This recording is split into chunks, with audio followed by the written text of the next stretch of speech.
خدا کا ذکر کرے،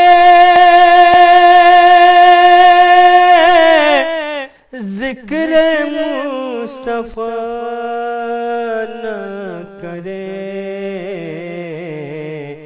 ہمارے منہ میں وہ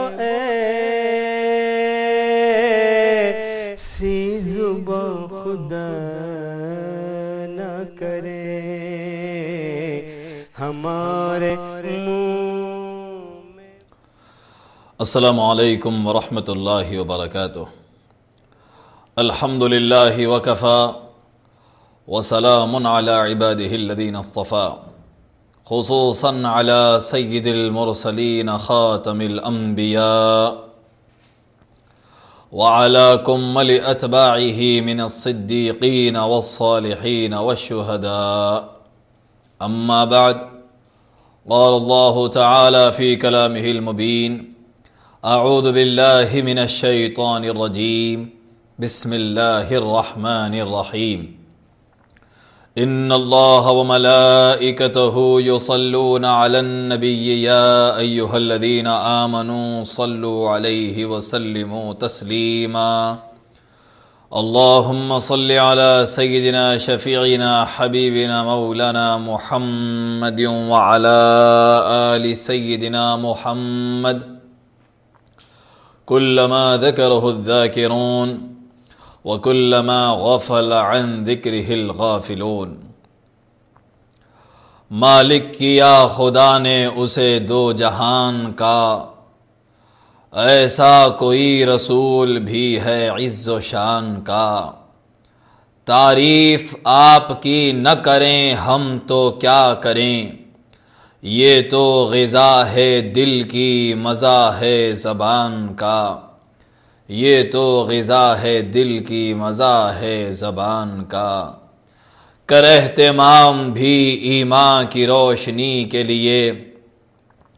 درود شرط ہے ذکر محمدی کے لیے، میرے تو آپ ہی سب کچھ ہیں رحمت عالم،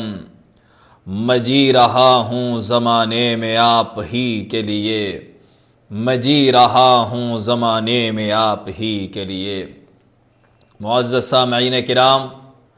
اللہ رب العزت کا بے پناہ فضل و احسان ہے کہ جس کی توفیق سے ہم فضیلت درود و سلام کے حوالے سے کچھ کہنے اور سننے کی سعادت حاصل کر رہے ہیں۔ رب کائنات کلام مقدس میں ارشاد فرماتے ہیں، بے شک اللہ اور اس کے تمام فرشتے نبی مکرم صلی اللہ علیہ وآلہ وسلم پر درود بھیجتے ہیں، اے ایمان والو تم بھی ان پر درود بھیجو اور کثرت کے ساتھ سلام بھیجو۔ پچھلی نشست میں درود پاک کے حوالے سے اور رفعت ذکر آقا صلی اللہ علیہ وآلہ وسلم سے متعلق کچھ معروضات اور اس آیت مقدسہ کے حوالے سے کچھ توجیحات پیش کرنے کی سعادت حاصل کی گئی۔ باضابطہ احادیث مقدسہ سلسلہ وار پیش کرنے سے قبل کچھ مزید ایک دو توجیحات آیت درود سے متعلق پیش کر کے ہم احادیث مقدسہ پیش کرنے کی سعادت حاصل کریں گے۔ بے شک اللہ اور اس کے تمام فرشتے نبی مکرم صلی اللہ علیہ وآلہ وسلم پر درود بھیجتے ہیں۔ معزز سامعین کرام، رب کائنات نے بہت سے احکامات فرمائے ہیں اور بہت سے امور کی انجام دہی کا حکم دیا، خواہ فرائض کی صورت میں ہو، واجبات کی صورت میں ہو، سنت یا مستحب کی صورت میں ہو۔ اللہ رب العزت نے بندوں کو عبادات بجا لانے کا حکم دیا، نماز پڑھنے کا حکم دیا، روزہ رکھنے کا حکم دیا، حج کرنے کا حکم دیا، تلاوت کرنے کا حکم دیا، خیرات کرنے کا حکم دیا۔ جتنی عبادتیں بندہ مومن بجا لاتا ہے، حقیقتاً یہ حکم خداوندی کی تعمیل ہے، کیونکہ رب قدیر نے ان عبادات کی تکمیل اور ان عبادات سے اپنی زندگیوں اور اپنے نامہ اعمال کو مزین کرنے کا رب قدیر نے حکم فرمایا۔ بعثت انبیاء کا مقصد بھی یہی رہا کہ بے عبادت بندوں کو عبادت گزار بنا دیا جائے، ان کو آراستہ اور پیراستہ عبادت سے کیا جائے۔ چنانچہ رب قدیر نے مختلف عبادات کا حکم دیا، نماز پڑھنے کا حکم دیا، حکم خدا کا ہوا، تعمیل مصطفیٰ نے کی ہے۔ حج کا حکم خدا نے دیا، تعمیل مصطفیٰ نے کی اور آقا کے غلاموں نے کی ہے۔ زکوٰۃ دینے کا حکم دیا تو خدا کے بندوں نے زکوٰۃ دی ہے۔ رب قدیر حکم دیتے ہیں، کوئی عبادت نہیں کرتے، وہ تو معبود حقیقی ہیں۔ لیکن جہاں بارگاہ مصطفیٰ کی بات آئی، اپنے حبیب کی عظمت کو آشکار کرنے کا مرحلہ آیا، اور درود کی فضیلت اور درود پاک کی عظمت کے اعتراف پر مخلوق کو مجبور کرنا رب العزت نے جب چاہا تو پہلے یہ فرمایا کہ اے لوگو، اللہ اور اس کے تمام فرشتے اس کے نبی پر درود بھیجتے ہیں اور تم بھی ان پر درود بھیجو۔ تو پتہ یہ چلا کہ اللہ نے ہر عبادت کا حکم دیا، لیکن کوئی عبادت خدا نے نہ کی۔ خدا نے نماز پڑھنے کا حکم دیا، خدا نے نماز نہ پڑھی۔ خدا نے حج کا حکم دیا، خدا نے حج نہ کیا۔ خدا نے زکوٰۃ دینے کا حکم دیا، خدا زکوٰۃ دینے سے بے نیاز ہے۔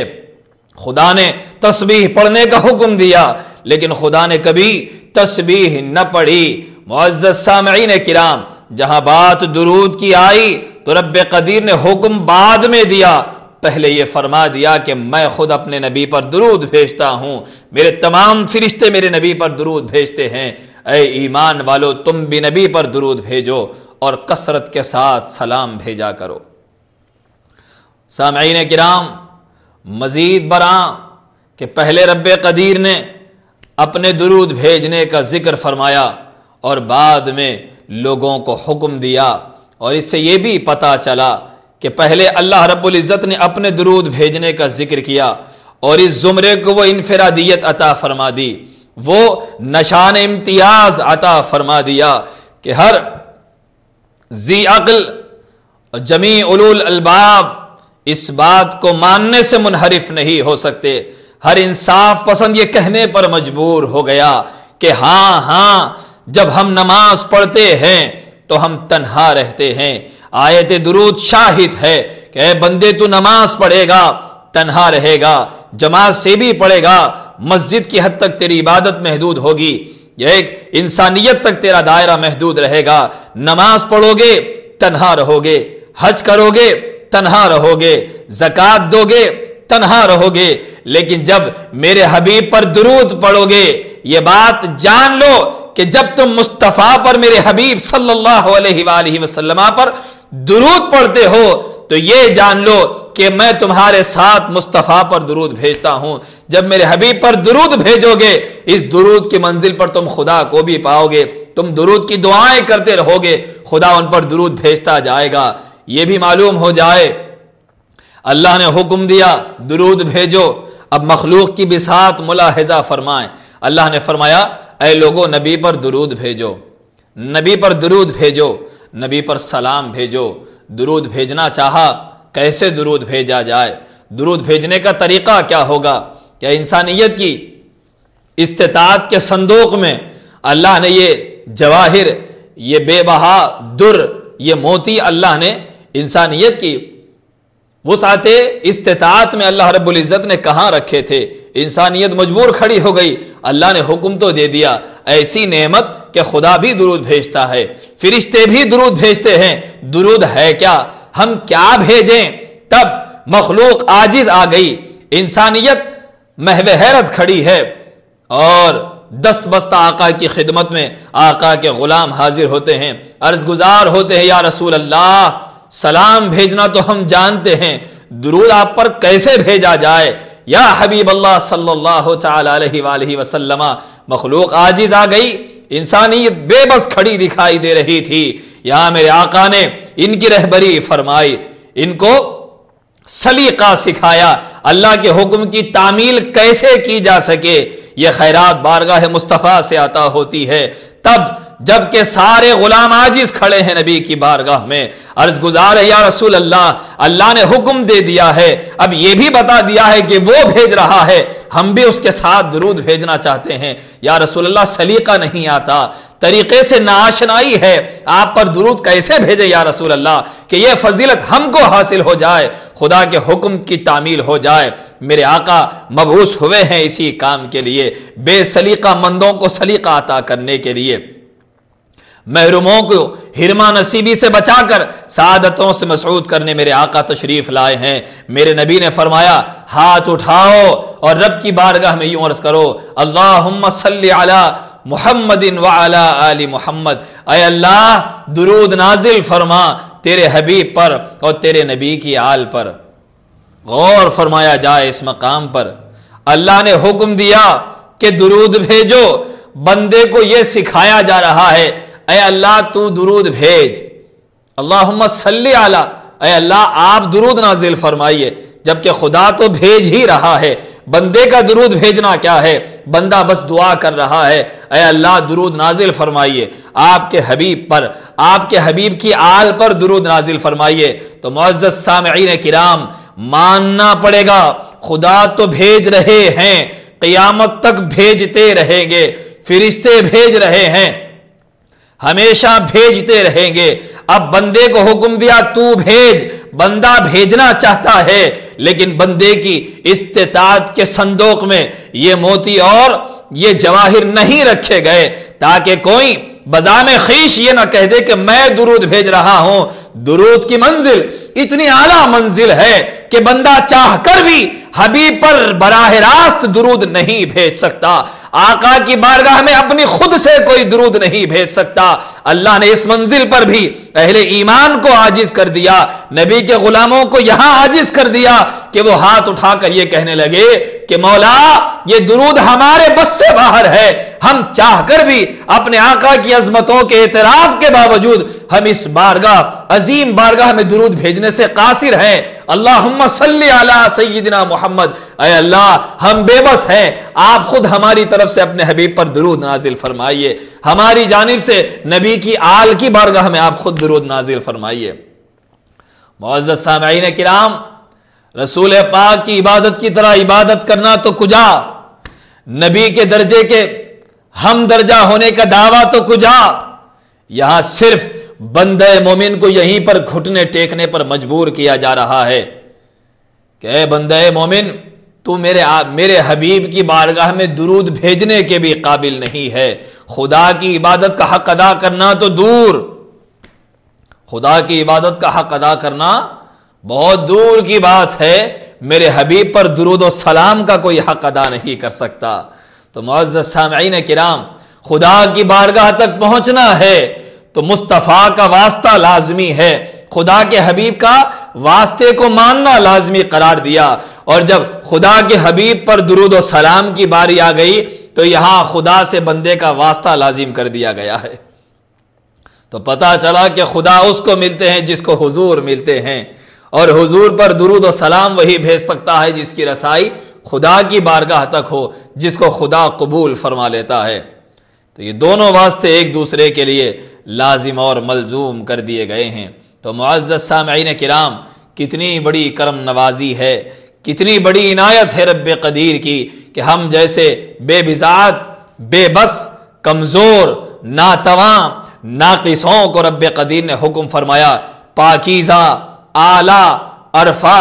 عظیم، مقدس بارگاہ میں ہم جیسے کم تروں کو رب قدیر نے درود و سلام بھیجنے کی اجازت عطا فرمائی۔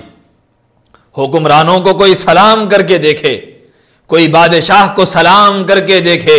کوئی وزراء کو سلام کر کے دیکھے، سلام کی رسائی وہاں تک نہیں ہو پاتی، وہاں تک اس کا داخلہ ممنوع قرار دیا جاتا ہے، اس کا پیغام وہاں تک نہیں پہنچایا جاتا۔ یہ کتنی بڑی کرم نوازی ہے رب قدیر کی، بارگاہ اتنی بڑی بارگاہ کہ میرے آقا کو کائنات ارضی و سماوی کی سلطنت عطا کر دی گئی۔ آقا نے فرما دیا آسمانوں اور زمینوں میں میرے دو دو وزیر ہیں، آسمان میں جبرائیل و میکائیل، زمین پر ابو بکر و عمر رضی اللہ تعالیٰ عنہما وعلیہم السلام، یہ دو دو وزیر ہیں۔ کائنات ارضی و سماوی کی سلطنت کے حکمران تاجدار کائنات صلی اللہ علیہ وآلہ وسلم ہے۔ ارے تاجور بھی جہاں پہ سائل ہیں، ایسا دربار پا لیا ہم نے، وہ بارگاہ جہاں بڑے بڑے حکمران جہاں کی آستاں بوسی خاک بوسی کیا کرتے ہیں، اس بارگاہ میں ہم کو سلام بھیجنے کی رب قدیر نے اجازت دے دی ہے۔ اور جب ہم سلام پڑھتے ہیں، فرشتے اس سلام کو لے کر آقا کی خدمت میں پہنچتے ہیں۔ ادھر زبان سے درود ختم ہوتا ہے، ادھر تھالی میں سجا کر فرشتے آقا کی بارگاہ میں لے کر جاتے ہیں، نام کے ساتھ عرض کرتے ہیں کہ یا رسول اللہ فلاں ابن فلاں اس وقت آپ پر درود بھیج رہا ہے، اس وقت آپ کو سلام عرض کر رہا ہے۔ تو معزز سامعین کرام، رب قدیر نے ہم کو اجازت عطا فرما دی، یہ ہماری اہلیت نہیں، یہ ہماری نا اہلی کے باوجود آقا علیہ الصلاۃ والسلام کے دامن مقدس سے وابستگی اور نسبت کے طفیل رب قدیر نے ہم کو اس زمرے میں شامل فرما لیا کہ اپنے ساتھ اپنے حبیب کی بارگاہ میں درود و سلام بھیجنے کا حکم فرمایا۔ آئیے کچھ روایات سیاہ ستہ اور دیگر معتبر کتب حدیث سے ہم پیش کرنے کی سعادت حاصل کریں گے کہ رب قدیر نے اپنے حبیب مکرم صلی اللہ علیہ وآلہ وسلم کی زبانی درود پاک کی کس انداز میں ترغیب دلائی ہے، کس نوعیت سے لوگوں کو ابھارا گیا ہے، اہل ایمان کو رغبت دلائی گئی، شوق دلایا گیا ہے۔ آپ ملاحظہ فرمائیں، پہلی حدیث حضرت عبداللہ ابن مسعود رضی اللہ تعالیٰ عنہ کی، ترمذی شریف کی حدیث ہے، امام ترمذی نے اسے حسن صحیح کہا ہے کہ آقا علیہ الصلاۃ والسلام نے ارشاد فرمایا اول الناس بی یوم القیامہ اکثرہم علی صلاۃ، کہ روز محشر ہر کوئی کانپ رہا ہوگا، تھرا رہا ہوگا، امان اس کو ملے گی جو آقا کے دامن کرم میں ہوگا۔ اور میرے آقا یہ مجدے جاں فضا سنا رہے ہیں کہ آقا نے ارشاد فرمایا اول الناس بی یوم القیامہ، کہ قیامت کے روز ہر کوئی مجھے ڈھونڈ رہا ہوگا، لیکن میرے قریب سب سے زیادہ لوگوں میں وہ شخص ہوگا جو سب سے زیادہ مجھ پر درود کے نذرانے بھیجا کرے گا،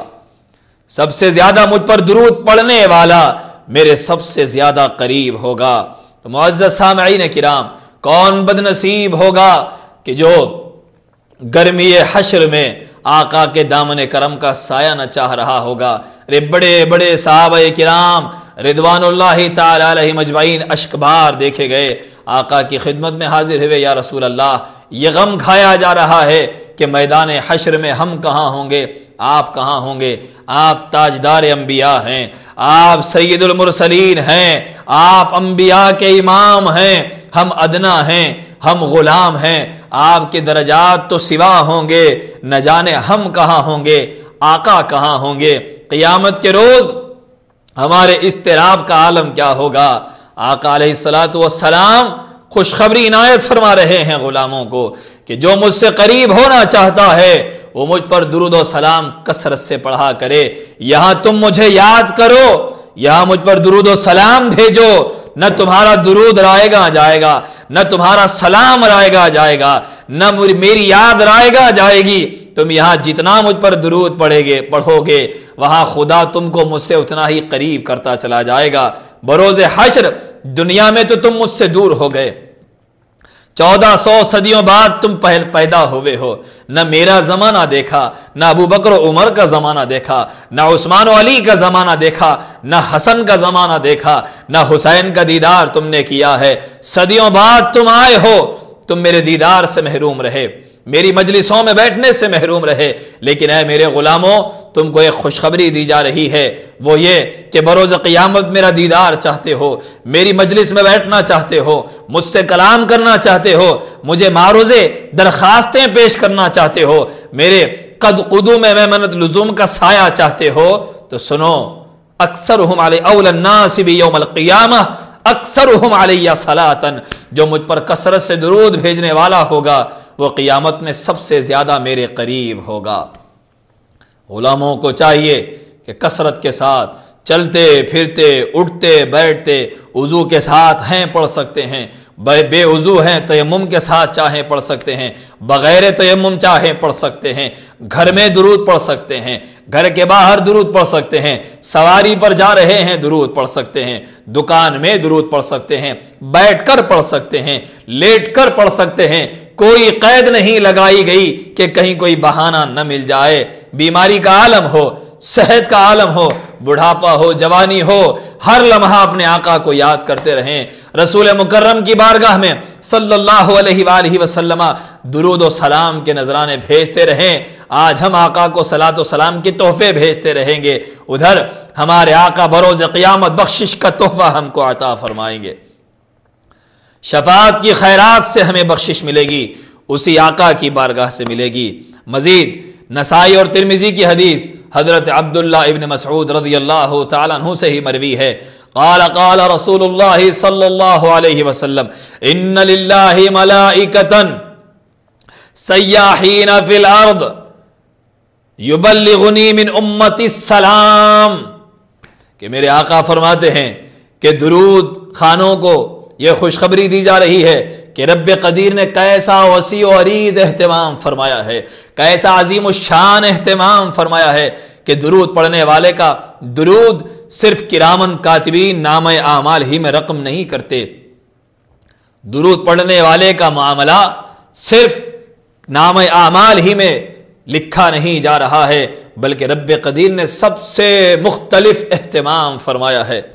درود پڑھنے والوں کے لیے خاص ایک لشکر تیار فرمایا ہے رب قدیر نے، وہ لشکر یہ ہے، آقا علیہ الصلوۃ والسلام کی زبان مقدس سے ارشاد ہو رہا ہے ان للہ ملائکۃ، بے شک اللہ تعالیٰ کے بہت سارے فرشتے ایسے ہیں، سیاحین فی الارض، جو زمین میں گشت کرتے رہتے ہیں، ان کو پیدا ہی اسی لیے کیا گیا ہے کہ وہ زمین میں چکر لگاتے رہتے ہیں، گشت کرتے رہتے ہیں، دورہ کرتے رہتے ہیں، دیکھتے رہتے ہیں، ان کا کام ہی یہ ہے یبلغنی من امتی السلام، خدا کی عزت کی قسم ان کا کام صرف یہ ہے کہ وہ گلی گلی، کوچا کوچا، قریہ قریہ گشت کریں، اور جہاں کہیں میرا کوئی امتی مجھ پر سلام پڑھ رہا ہوتا ہے، میرے امتی کا سلام لے کر میری بارگاہ میں آتے ہیں، یبلغنی من امتی السلام، میری بارگاہ میں آتے ہیں، آ کر عرض کرتے ہیں یا رسول اللہ فلاں فلاں مقام پر فلاں فلاں کا بیٹا فلاں نام کاری آپ کو سلام عرض کر رہا ہے، آپ پر سلام پڑھ رہا ہے یا رسول اللہ، یا نبی سلام علیکہ، یا رسول سلام علیکہ کے الفاظ کے ساتھ سلام پڑھ رہا ہے، مصطفیٰ جان رحمت پہ لاکھوں سلام کے الفاظ میں سلام پڑھ رہا ہے، اے ختم رسول سید کل سرور ذی شان کے الفاظ سے آپ پر سلام پڑھ رہا ہے، مدینے کے آقا سلام علیکہ کے سلام پڑھ رہا ہے، یا شفیع الورا سلام علیک پڑھ رہا ہے یا رسول اللہ صلی اللہ علیہ وآلہ وسلم۔ اے آقا پر سلام پڑھنے والے غلاموں، آپ کے بخت کے میں قربان،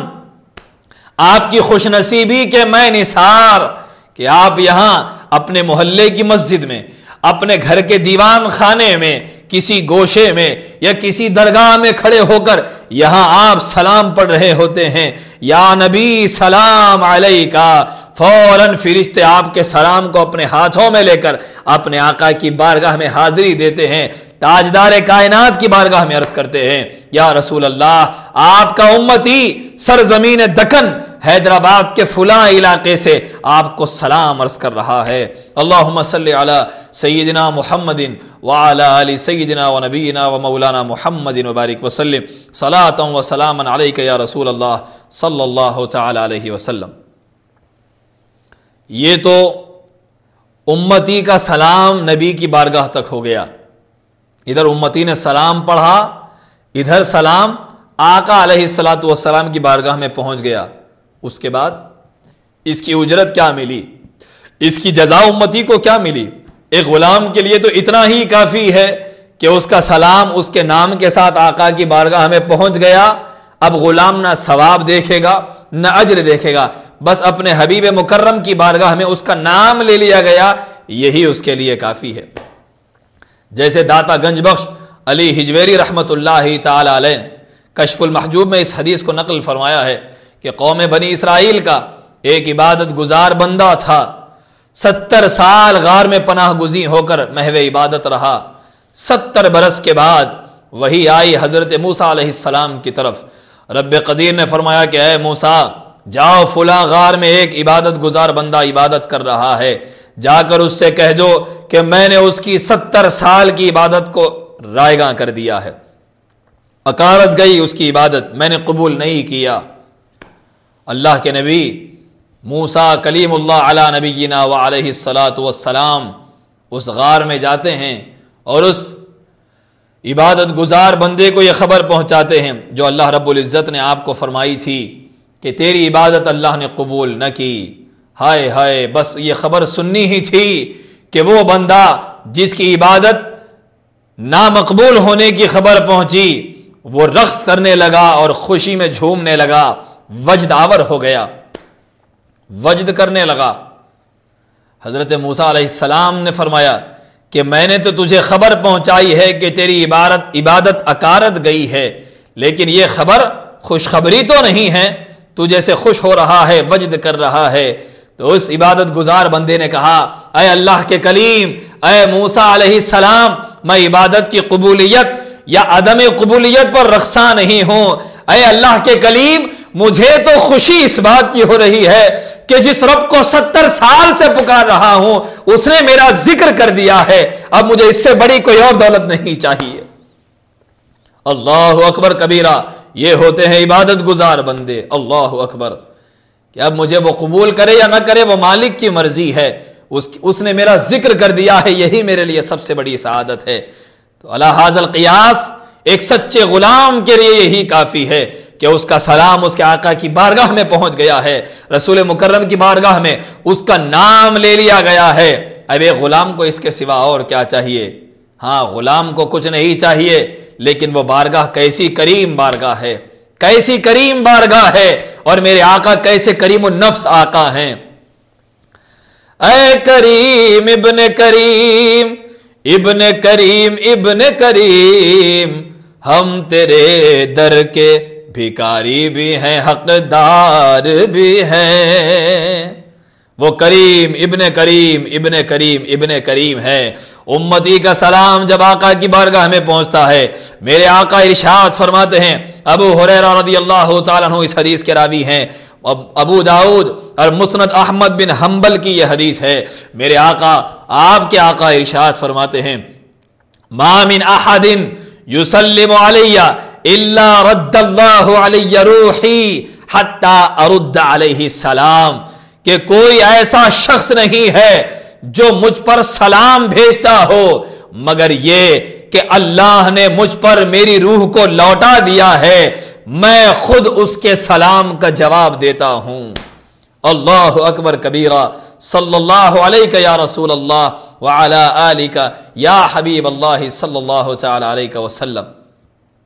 کہ میرے آقا فرماتے ہیں جو بھی مجھ پر سلام بھیجتا ہے، کوئی تعین نہیں کی گئی، کوئی تخصیص نہیں کی گئی، کوئی قبیلہ ذکر نہیں کیا گیا، ما من احد، جو بھی سلام پڑھنے والا مجھ پر سلام پڑھتا ہے، عربی پڑھتا ہے کہ عجمی پڑھتا ہے، شرقی پڑھتا ہے کہ غربی پڑھتا ہے، بچہ پڑھتا ہے کہ جوان پڑھتا ہے، مرد پڑھتا ہے کہ عورت پڑھتی ہے، شہید پڑھتا ہے کہ ولی پڑھتا ہے، صدیق پڑھتا ہے کہ صالح پڑھتا ہے، نمازی پڑھتا ہے کہ غازی پڑھتا ہے، عابد پڑھتا ہے کہ فاسق پڑھتا ہے، کوئی گنہگار سے گنہگار،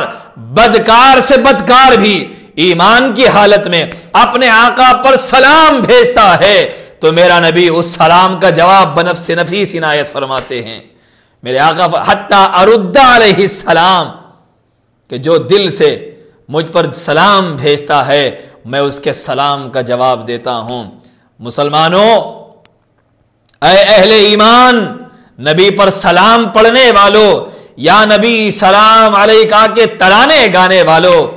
کیا خوش قسمتی ہے آپ کی اور ہماری۔ ہم آقا کی بارگاہ میں یہاں سے سلام پڑھتے ہیں اس یقین کے ساتھ کہ ہمارے آقا اپنے گوش مبارک سے اس سلام کو سماعت فرما رہے ہیں۔ میرے نبی خود بنفس نفیس ہمارے سلام کی آواز کو سماعت فرما رہے ہیں۔ اس یقین کے ساتھ ہم اپنی مسجدوں میں سلام پڑھتے ہیں، ہر جمعہ کے بعد پڑھتے ہیں،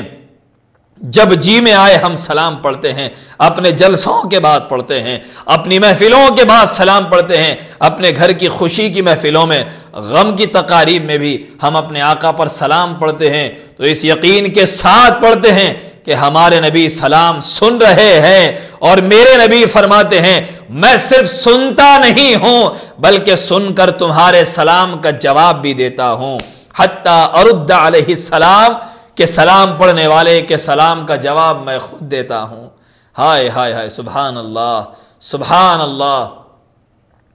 کیا نصیب ہے ہمارا۔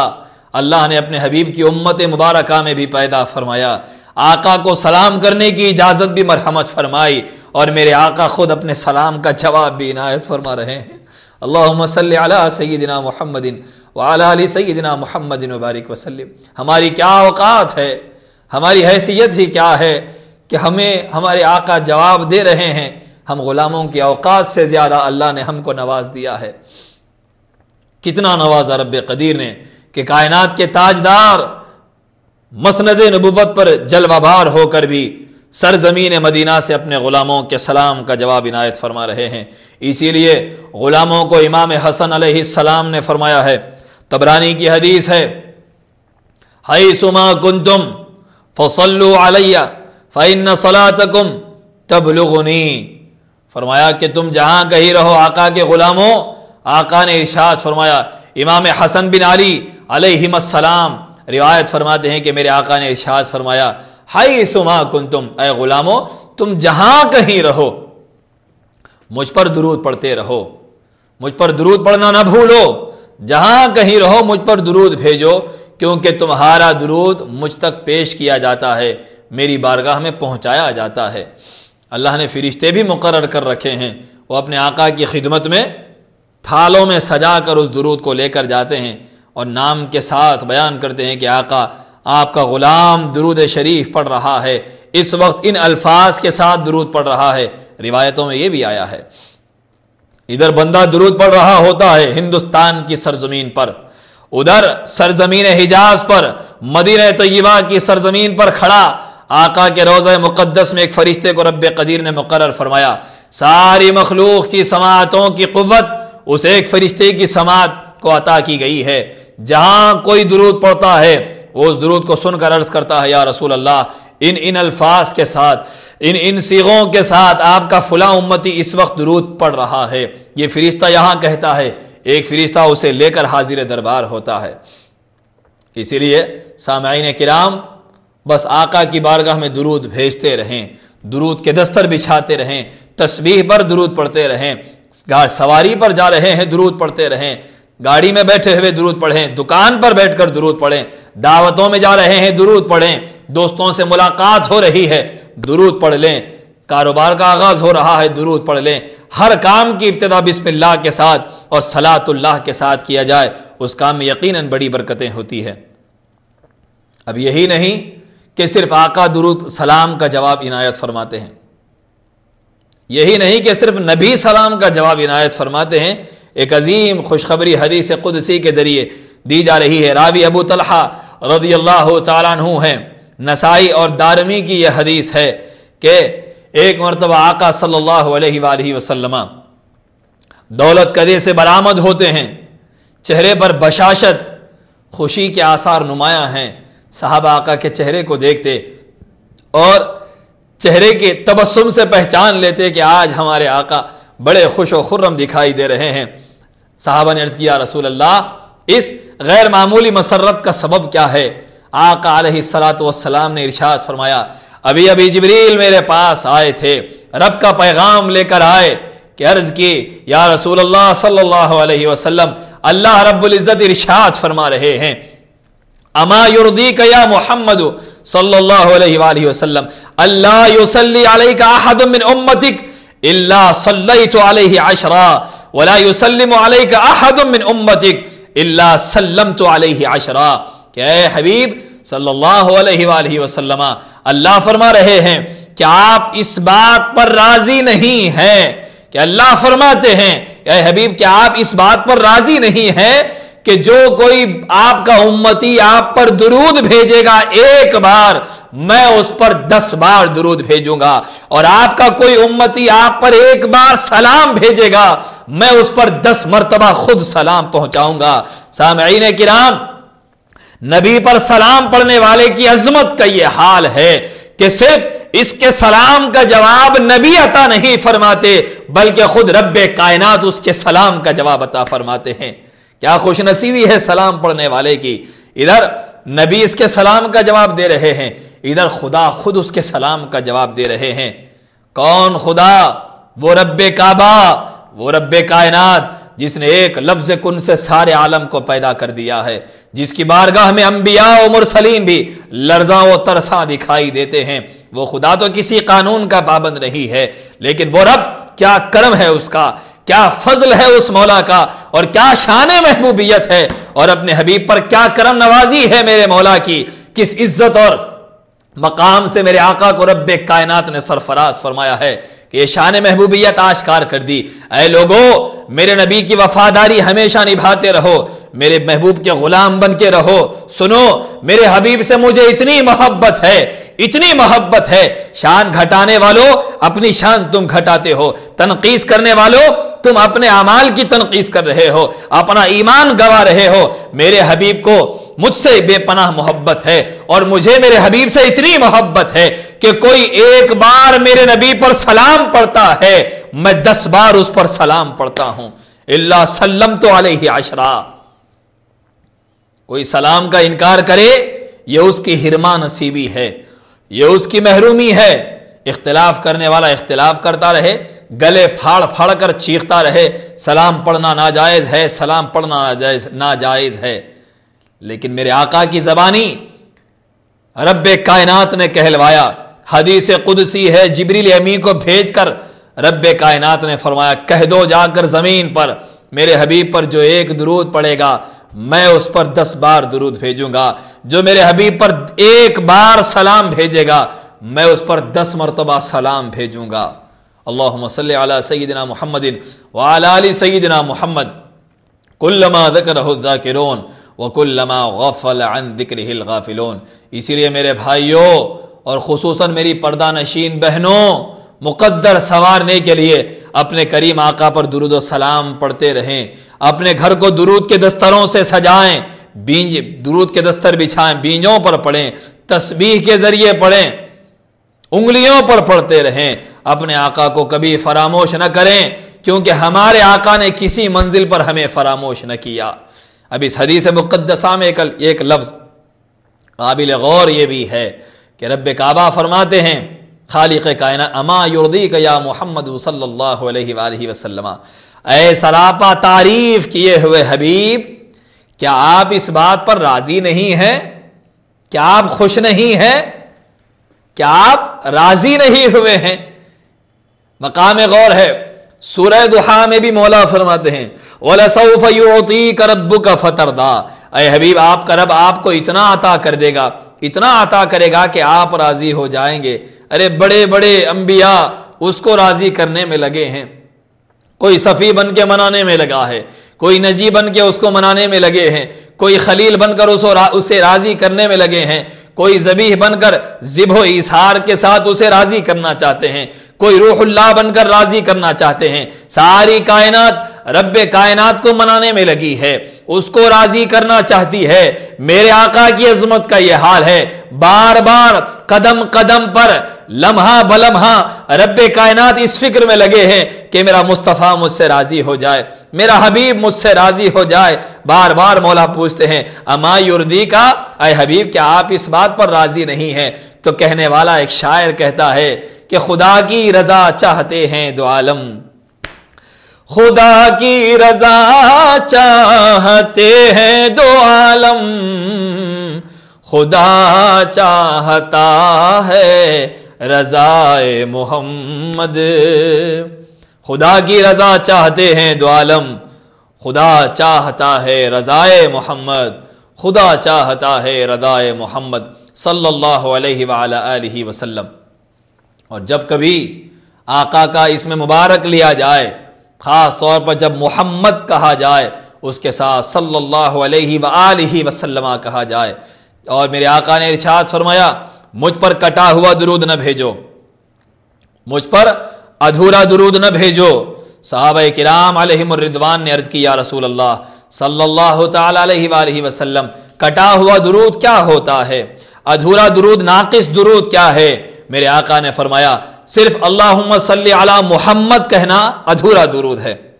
مکمل درود یہ ہے جب تم مجھ پر درود بھیجو تو میرے ساتھ میری آل پر بھی درود بھیجو۔ اللہم صلی علی سیدنا محمد وعلی آل سیدنا محمد وبارک وسلم۔ نبی کے ساتھ آل نبی کو نبی نے شامل کر لیا کہ جب کبھی نبی پر درود بھیجا جائے وہ درود ادھورا رہتا ہے جب تک کہ نبی کی آل کو بھی درود میں شامل نہ کر لیا جائے۔ اور محدثین، علماء، ائمہ تفسیر، ائمہ حدیث وغیرہم رحمہم اللہ نے یہ قاعدہ مقرر کیا استحبابی شکل میں صحابہ کرام علیہم الرضوان کو بھی آقا علیہ الصلوۃ والسلام کے ساتھ درود میں شامل کر لیا، مستحب قرار دیا ہے علماء کرام نے اسے کہ اللہم صلی علی سیدنا محمد وعلی آل سیدنا محمد کے ساتھ واصحابہ کا ذکر کرنا، وعلی آلہ واصحابہ اجمعین، نبی کی آل پر، اور مستحب ہے کہ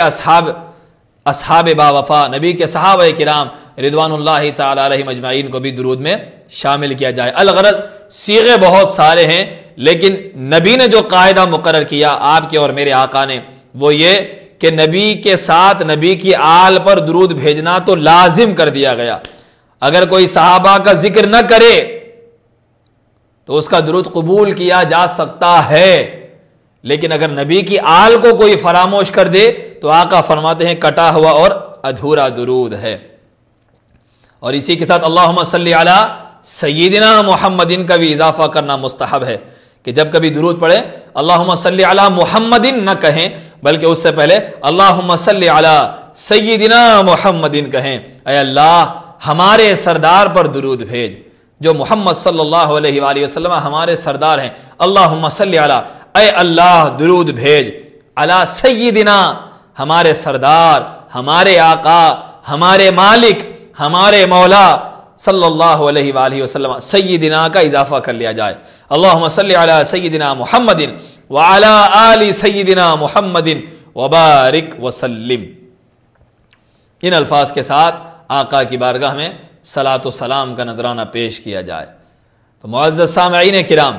اب رب کعبہ، رب کائنات سلام کا جواب امتی کو عنایت فرما رہے ہیں۔ اب ایک اہم امر یہ بھی ہے کہ رب کائنات جھولیوں کو بھرنے والے ہیں۔ پروردگار عالم قرآن مقدس میں اعلان فرماتے ہیں مجھ سے مانگو جو مانگنا چاہتے ہو، اجیب دعوت الداعی اذا دعان، میں خود مجھے پکارنے والے کی پکار کو سنتا ہوں۔ جو مجھ سے مانگتا ہے میں اپنے سائل کے سوال کو ملاحظہ کرتا ہوں۔ کسی سائل کی صدا ہم فراموش نہیں کرتے، انسنی نہیں کرتے، سب کی سنی جاتی ہے ہماری بارگاہ میں، لیکن قبولیت کی ایک شرط لگا دی گئی ہے۔ سنا سب کو جاتا ہے، قبول سب کو نہیں کیا جاتا۔ سنا سب کو جاتا ہے، سب کی دعا وہاں تک پہنچتی ہے، لیکن قبولیت بڑھ کر کسی کسی کو تھامتی ہے۔ وہ کس کو تھامتی ہے؟ میرے اور آپ کے آقا صلی اللہ علیہ وآلہ وسلم ارشاد فرماتے ہیں، غیظ المنافقین سیدنا عمر بن خطاب رضی اللہ تعالیٰ عنہ اس حدیث کے راوی ہیں۔ ارشاد فرماتے ہیں کہ آقا نے ارشاد فرمایا، حضرت عمر فرماتے ہیں ان الدعاء موقوف بین السماء والارض، فرمایا کہ ہر دعا، بے شک دعا زمین و آسمان کے درمیان معلق رہتی ہے، اوپر نہیں جاتی، نہ نیچے آتی ہے۔ ادھر زبان سے نکلی، زمین و آسمان کے درمیان معلق ہو گئی۔ لا یصعد، چڑھ نہیں سکتی، لا یصعد شیء، ذرا برابر اوپر نہیں جاتی، درمیان میں کھڑی ہو جاتی ہے۔ حتی تصلی علی نبیک، حتی تصلی علی نبیک صلی اللہ علیہ وآلہ وسلم، جب تک اے دعا کرنے والے تو اپنے نبی پر اپنی دعا میں درود نہیں پڑھ لے گا تو تیری دعا عرش رسا نہیں ہوگی۔ زمین سے نکلے گی، تیری زبان سے نکل کر آسمان اور زمین کے درمیان معلق ہو جائے گی۔ جب تک تو درود نہیں پڑھے گا تیری دعا درمیان میں کھڑی رہے گی، ادھر تو درود پڑھے گا تیری دعا عرش رسا ہو جائے گی، مولا کی بارگاہ میں شرف قبولیت سے مشرف ہو جائے گی۔ مزید مولا علی شیر خدا کرم اللہ وجہہ الکریم ارشاد فرماتے ہیں، طبرانی کی حدیث ہے، باسناد جید امام طبرانی نے اسے نقل کیا ہے، فرمایا کہ کل دعاء محجوب، ہر دعا محجوب ہو جاتی ہے، حجاب میں ہو جاتی ہے، محجوب ہو جاتی ہے، پردے کے پیچھے رہتی ہے، حتی یصلی علی محمد صلی اللہ علیہ وآلہ وسلم وآل محمد صلی اللہ علیہ وآلہ وسلم۔ مولا علی شیر خدا ارشاد فرماتے ہیں کہ اے دعا کرنے والو سنو، جب بھی تم دعا کرتے ہو تمہاری دعائیں حجابوں میں رہتی ہے، وہ حجاب ہٹ نہیں سکتا جب تک تم نبی پر اور نبی کی آل پر درود نہیں پڑھ لیتے، تمہاری دعا حجاب سے باہر نہیں نکل سکتی، پردے پڑ جاتے ہیں، اس وقت حجاب میں محجوب ہو جاتی ہے، دعا باہر نہیں نکل سکتی۔ دعاؤں کو مقبول کروانا ہے، قاعدہ مقرر کر دیا رب قدیر نے کہ اے مجھے پکارنے والے تڑپ کر آنسو بہا لے، مجھے رحمان کہہ کر پکار، اپنی دعاؤں میں قاضی الحاجات کہہ کر پکار، مجھے یا حل المشکلات کہہ کر تو پکار لے گا، مجھے یا رحیم و یا کریم کہہ کر پکارے گا، تو مجھے یا غفار کہہ کر پکارے گا، حاجتوں کو پورا کرنے والے کہہ کر تو مجھے پکارے گا۔ سن، تیری پکار کو میں سنتا ہوں، اجیب دعوت الداعی اذا دعان، میں تیری پکار کو سنتا ہوں، لیکن سن، اگر اپنی دعاؤں کو قبول کروانا چاہتا ہے اس نبی پر درود بھیج جس کے صدقے تو مجھے پکار رہا ہے، اس کا نام لے، میرے حبیب کی عظمت کا معترف بن جا،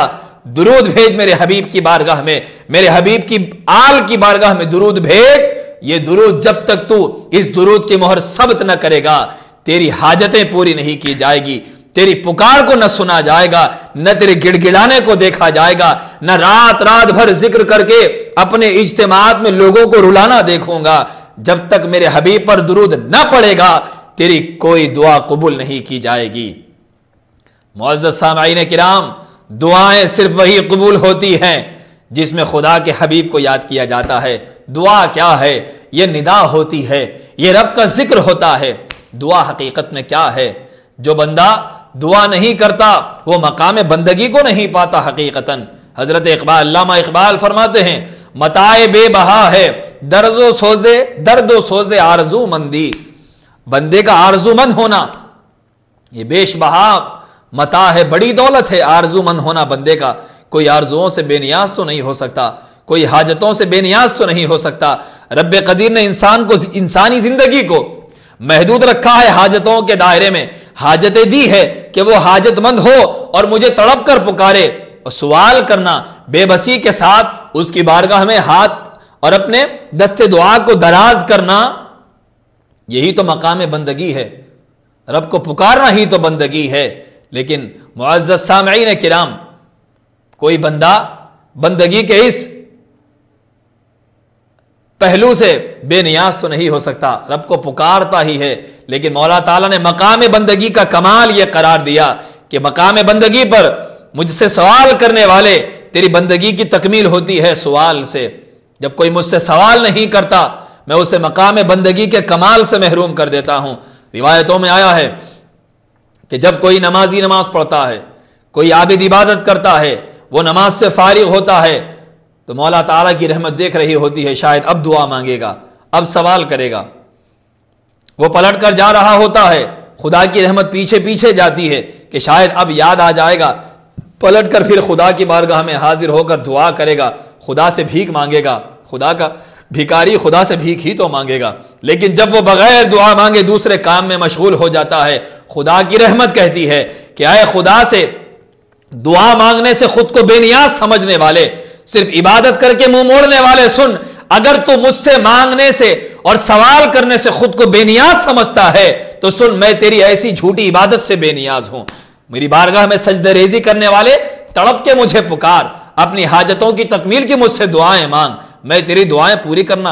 پوری کرنے کے لیے میں تیار ہوں۔ مجھ سے سوال کر، مجھے ان سجدوں سے اتنی لذت نہیں ملتی جب تو مجھے گڑ گڑا کر پکارتا ہے، مجھے اس انداز سے بڑی محبت ہے، اس سوال سے مجھے بہت پیار ہے۔ لیکن حاضرین محترم، خدا کو بندوں کا گڑ گڑا کر تڑپ کر پکارنا بے پناہ پسند ہے، لیکن اس میں بھی رب قدیر نے یہ شرط مقرر کر دی ہے کہ اے مجھے پکارنے والو، تمہارا پکارنا مجھے بہت پسند ہے، تمہارا رونا مجھے بہت پسند ہے، اجتماعات میں جمع ہو کر میرا ذکر کرنا، مجھے یا رحمان یا رحیم کہہ کے مجھ سے بخشش کی بھیک مانگنا مجھے بہت پسند ہے۔ لیکن سنو، شرط یہ ہے کہ تم کبھی میرے حبیب کو فراموش نہ کرنا، میں اپنے حبیب کو کبھی فراموش نہیں کرتا، تم بھی میرے مصطفیٰ، میرے رسول مکرم جو تم سب کے سردار ہیں، سارے نبیوں کے سردار ہیں، تم کبھی انہیں فراموش نہ کرنا۔ اگر تم اور دعا تو خاص رب کو پکارنا ہے، رب کو آواز دینا ہے، مولا کی بارگاہ میں خود کو حاضر جان کر مولا کو پکارنا ہے، یہ مقام توحید، یہ توحید کی ایک عظیم خیرات ہے۔ تصور توحید یہاں کامل مستحکم ہو جاتا ہے کہ صرف بندہ ہوتا ہے اور خدا ہوتا ہے، کوئی دوسرا نہیں ہوتا۔ جب تنہائی میں خود کو دیکھتا ہے، مولا کے حضور خود کو تصور کر لیتا ہے، تڑپ کر روتے ہوئے اسی کو تو پکارتا ہے۔ لیکن اس مقام پر بھی رب قدیر نے فرمایا کہ اے صرف خود کو تنہا پا کر مجھے پکارنے والے، سن، میری بارگاہ میں کھڑا مجھ سے مانگ رہا ہے تو میری بارگاہ کی شرط یہ ہے، میری بارگاہ میں قبولیت کی شرط یہ ہے، یہاں کھڑا ہو کر بھی میرے حبیب کو یاد کرنا ہوگا، میرے مصطفیٰ پر درود و سلام پڑھ، تجھے بخشش بھی دوں گا، تیری حاجتیں بھی پوری کروں گا، تجھے مغفرت کی خیرات بھی عطا کروں گا۔ تو معزز سامعین کرام، اللہ رب العزت نے یہ قاعدہ مقرر کر دیا ہے کہ اس کے حبیب کو ہمیشہ یاد رکھا جائے، کبھی میرے آقا کو فراموش نہ کیا جائے۔ محروم ہے وہ شخص جو نبی پر درود و سلام پڑھنے سے خود کو بے نیاز جانے، اپنی دعاؤں میں آقا کو بھول جائے، محروم ہوتا ہے وہ شخص۔ اسی لیے ہم اپنی دعاؤں کی ابتدا درود سے کرتے ہیں، اختتام درود پر کرتے ہیں، کیونکہ اللہ نے یہ قاعدہ مقرر کر دیا، جو نبی پر درود و سلام دعاؤں میں پڑھتے ہیں ان کی دعا قبول کی جاتی ہے۔ اور اس کی برکتوں کا کیا حال ہے، انشاءاللہ تعالی اور احادیث پیش کیے جاتے رہیں گے جہاں تک اللہ کو منظور ہو۔ یہ سیریز نشاء اسلامک کے ذریعے آپ کی خدمت میں فضیلت درود و سلام کی کچھ نشستیں پیش کی جائیں گی، لیکن درود و سلام پڑھنے والے خوش نصیب بندوں کو رب قدیر نے کن کن نعمتوں سے سرفراز فرمایا، اللہ اکبر، وہ تو حیطۂ بیان سے باہر ہیں، حیطۂ بیان سے باہر ہیں۔ وہ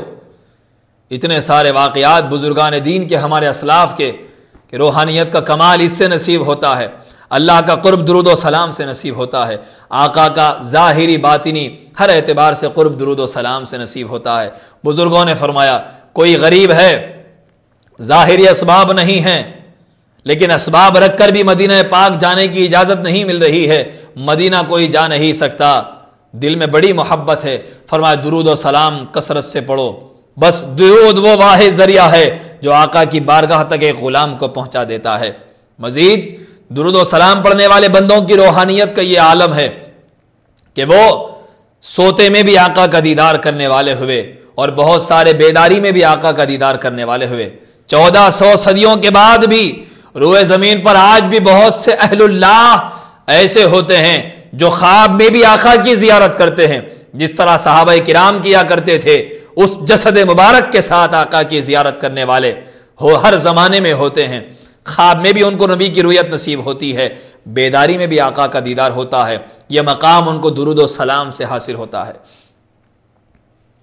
حضرت سیدنا احمد کبیر رفاعی رحمۃ اللہ تعالی علیہ کے متعلق یہ واقعہ بڑا مشہور ہے کہ درود و سلام کی کثرت کے سبب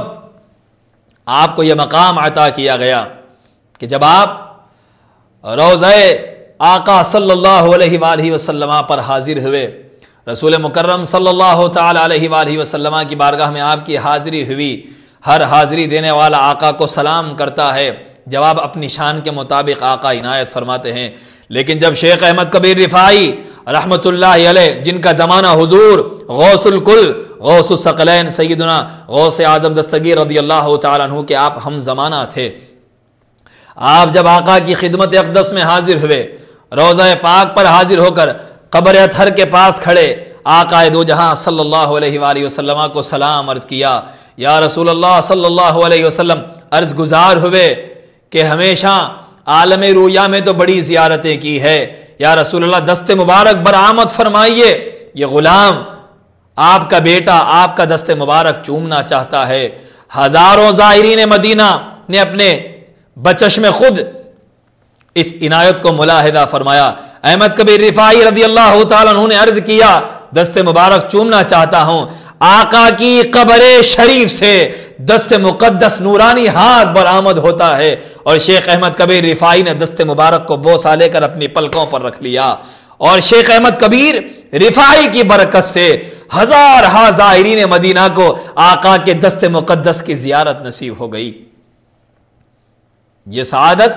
درود و سلام کی کثرت کے سبب عطا ہوئی ہے. مزید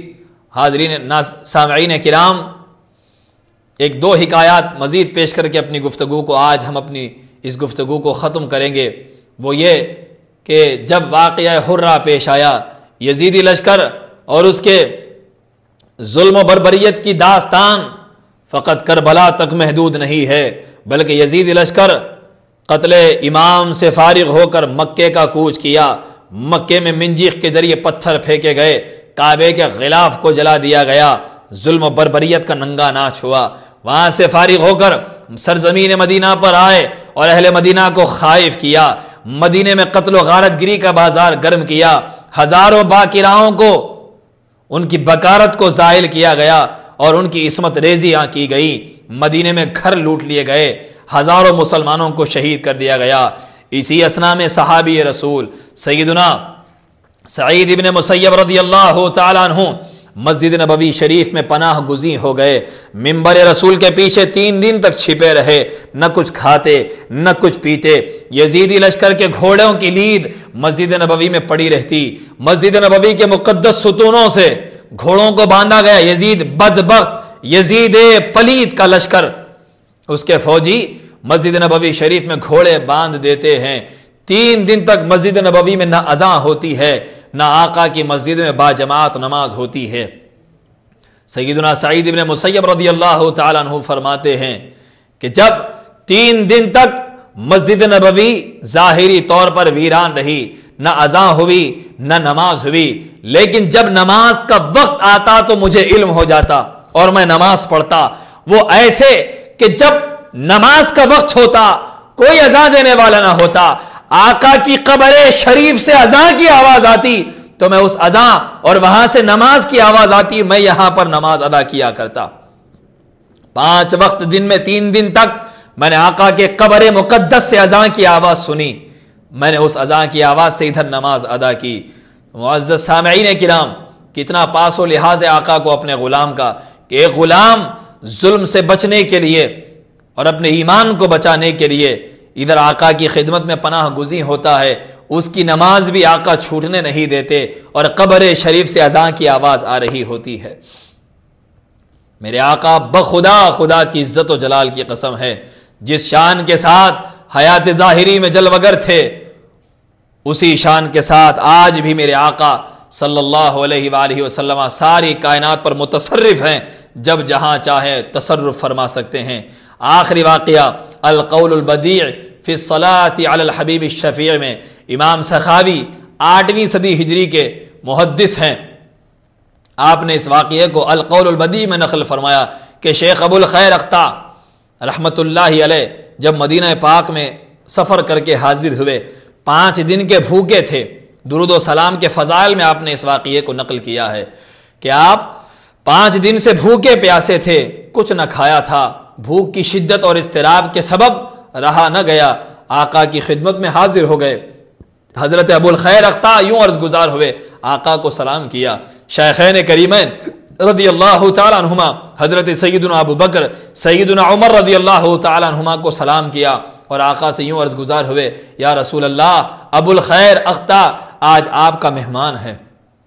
صرف اتنا عرض کیا. بھوک کی شدت سے 5 دن کی بھوک تھی. جانتے ہیں آقا کی خدمت میں عرض کرو، آقا ہر نعمت کے بانٹنے والے قاسم ہے، معطی رب ہے. قاسم یہ ہے، دیتا وہ ہے، دلاتے یہ ہیں کہ آقا کی خدمت میں عرض کی یا رسول اللہ ابو الخیر آج آپ کا غلام ہے، 5 دن سے کچھ کھایا نہ تھا، کچھ پیا نہ تھا۔ فرماتے ہیں کہ آقا کی بارگاہ میں مسجد نبوی شریف میں سو گیا، کیا دیکھتا ہوں ادھر غلام نے عرض کیا، ادھر غلام سو گیا، آنکھ لگنی تھی، کائنات کے تاجدار بنفس نفیس تشریف لاتے ہیں، دائیں جانب حضرت ابوبکر عمر نبی کے ساتھ ہیں اور سامنے مولا علی امام الاولیاء جلوگر ہیں۔ مولا علی آگے بڑھے اور مجھے حرکت دے کر اٹھایا، فرمایا ابو الخیر اٹھو، تمہارے مقدر کا ستارہ چمک اٹھا ہے، آقا خود جلوگر ہیں، اٹھو۔ حضرت ابو الخیر فرماتے ہیں میں اٹھ گیا، میرے آقا سامنے تشریف لائے، آقا کی پیشانی مقدس کو میں نے چوم لیا۔ اللہ اکبر کبیرہ، اللہم صلی علی سیدنا محمد وعلی آل سیدنا محمد وبارک وسلم۔ میں نے آقا کی چشمان مقدس کے درمیان پیشانی اقدس کو میں نے بوسہ لے لیا تو میرے نبی نے مجھے روٹی عنایت فرمائی، اے ابو الخیر تو ہمارا مہمان ہے، لے ہمارے ہاتھوں سے ہم تجھے مہمان نوازی سکھاتے ہیں۔ دست نبوت سے روٹی عطا کی گئی، فرماتے ہیں کہ میں بھوکا تھا، فوراً میں روٹی کھانے لگا، آدھی روٹی میں نے خواب میں کھائی، فوراً نیند سے بیدار ہوا، کیا دیکھتا ہوں خدا کی عزت کی قسم، جو روٹی میرے آقا نے مجھے خواب میں عطا فرمائی آدھی کھا لیا تھا، نیند سے بیدار ہوا تو آدھی روٹی میرے ہاتھ میں رکھی ہوئی تھی۔ یعنی کہ وہ نبی کی روٹی عطا کرنا، آقا کی جلوہ گری، آقا کا دیدار خواب تک محدود نہیں رہتا، بلکہ میرے آقا کا تشریف لانا حقیقت ہوتا ہے۔ خواب تو انسان کی زندگی تک محدود رہتا، لیکن میرے آقا کا آنا عالم رویا تک محدود نہیں رہتا، بلکہ وہ عالم حقیقت ہوتا ہے۔ اسی لیے میرے آقا نے ارشاد فرمایا من رآنی فی المنام من رآنی فقد رأى الحق، جس نے مجھ کو دیکھا اس نے حقیقتاً مجھ کو دیکھا، کیونکہ شیطان میری تمثیل نہیں بنا سکتا، ان الشیطان لا یتمثل بی، شیطان کسی کی بھی شکل اختیار کر سکتا ہے، میری شکل کبھی نہیں بنا سکتا۔ انشاءاللہ تعالی مزید گفتگو اگلی نشستوں میں جاری رہے گی۔ اللہ پاک آپ کو اور ہم کو کثرت کے ساتھ درود و سلام پڑھنے کی توفیق عطا فرمائے۔ مولا ہم کو غلامی کا حق ادا کرنے والا غلام بنائیے، ہماری زبان کو آپ کے ذکر اور آپ کے حبیب صلی اللہ تعالی علیہ وآلہ وسلم پر درود و سلام سے تر رکھنے کی توفیق مرحمت فرمائیے۔ وصلی وسلم مبارک علی حبیبک سیدنا محمد وآلہ وصحبہ اجمعین والحمد للہ رب العالمین۔ السلام علیکم ورحمۃ اللہ وبرکاتہ۔ خدا کا ذکر کرے،